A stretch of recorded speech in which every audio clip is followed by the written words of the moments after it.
police weren't willing to swim the river like the convict was, and so they had to circle the long way back, so that basically he was on our farm and we had no police protection, and he was armed. He had a shotgun. He had 2 pistols and a shotgun. So as he came toward our house, and of course we don't even have locks on our doors, not a single lock. As he came toward the house, the police finally got to him, and there was a big gun battle right in my front yard, basically, and the convict shot himself. And right there in the pool of blood, in this little copse of trees, sort of right in front of our house. And when it was all over, and the helicopters left, and the ambulance left, and the TV crews left, and they had all this yellow tape around, the police tape around it, I walked over, and there was this pool of blood where he had died, and the blood was like seeping into the earth, and I thought, aha.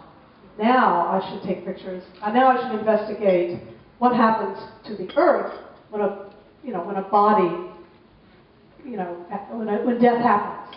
How does that change the earth? We've already seen what happens to a body when the earth has its way with it. But what happens to the earth when a body, when death occurs on it? So I went to the battlefield of the Civil War. Anyway, not boring you to death. No, but that's what's important about it. Yeah, that's the whole background. Work, it really is the background of the whole exhibition here, and growing more and more the works that are part of the battlefield. Yeah. And you started, I understood you started taking one of them on 9/11. Is that right? Yeah. So on 9/11, I was 1 block from the White House, having a little press conference with some people I was in a show with.